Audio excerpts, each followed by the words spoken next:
Hello guys అందరికీ ఈరోజైతే నేను పల్లి అంటే పీనట్ తోటి ఒక స్వీట్ రెసిపీని అయితే నేను చేశాను ఫ్రెండ్స్. అది మీతో ఈరోజు షేర్ చేసుకుంటున్నాను.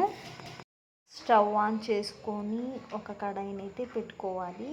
కడాయిలో పల్లీలు వేసుకోవాలండి. పల్లీలు లైట్గా ఫ్రై చేసుకోవాలి.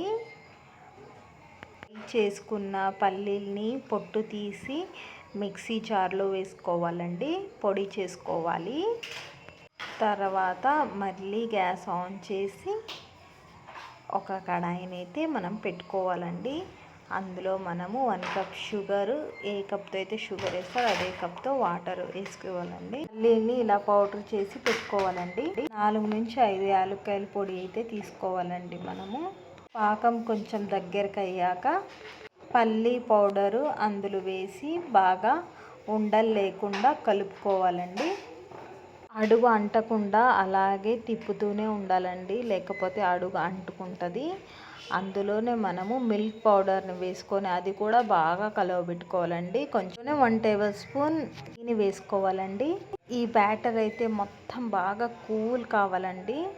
బ్యాటర్ని 2 పార్ట్స్ అయితే మనం కట్ చేసుకోవాలండి. ఒక బౌల్లో బ్యాటర్ అయితే మనము ఫుడ్ కలర్ యాడ్ చేసుకోవాలండి. చిటికెడు నీళ్ళు వేసి ఫుడ్ కలర్ని మనము అందులో ఆ బ్యాటర్లో వేసి బాగా కలవబెట్టుకోవాలండి. ఈ విధంగా వీడియోలో చూపించిన విధంగా బాగా కలవబెట్టుకొని అది కొంచెం కలర్ చేంజ్ అవ్వాలండి.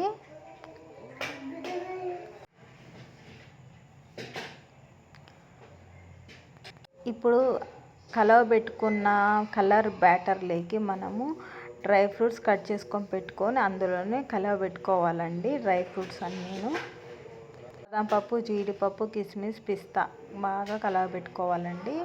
పక్కన పెట్టుకోవాలి. ఇంకొక బౌల్లో అయితే నార్మల్గా ఉండాలండి. ముందుగా ఫుడ్ కలర్ వేసుకున్న బ్యాటర్ని ఈ టైప్గా చేసుకోవాలండి. ఫుడ్ కలర్ ఉన్న బ్యాటర్ని పక్కన పెట్టుకోవాలి. ఇంకొక బ్యాటర్ని తీసుకొని మనము చపాతీ చేస్తాం కదా, కింద ఫ్లోర్ మీద అయితే లేవ్వదు కాబట్టి నేను ఇలా ప్లాస్టిక్ పైన చేస్తున్నాను. మీరు కూడా ప్లాస్టిక్ పైన చేసుకుంటే బాగా వస్తుందండి. ఇదైతే మనము చపాతీ ఎలా రుద్దుకుంటాం కదా ఆ విధంగా అయితే రుద్దుకోవాలి. సేమ్ ఇదే విధంగా చేసుకోవాలండి. తర్వాత ముందుగా మనము చేసుకున్న కలర్ బ్యాటర్ని అయితే ఒక సైడ్ పెట్టేసి ఈ వీడియోలో చూపించిన విధంగా చేయాలండి.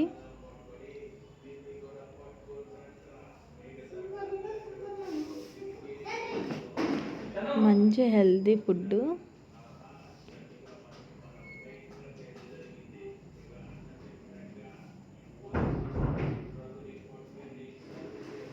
ఎక్స్ట్రాస్ని కట్ చేసి నీట్గా కట్ చేసుకోవాలండి. చూసారు కదా ఎంతో ఈజీగా మంచి ప్రోటీన్తో ఉన్న ఫుడ్ని అయితే నేను మీకు చేసి చూపించానండి. ఈరోజు పండగ కదా అందుకే చేశానండి. ఏదో స్వీట్ చేయాలని చేశాను. ఈ వీడియో నచ్చితే లైక్ చేసి, షేర్ చేసి, సబ్స్క్రైబ్ చేసి నా ఛానల్ని సపోర్ట్ చేయండి ఫ్రెండ్స్. ఎలా ఉంది? మీరు తప్పకుండా ఈ రెసిపీని ట్రై చేయండి. చాలా బాగుంటుంది. పిల్లలు చాలా బాగా అంటే చాలా బాగా తింటారు. చూసారు కదా.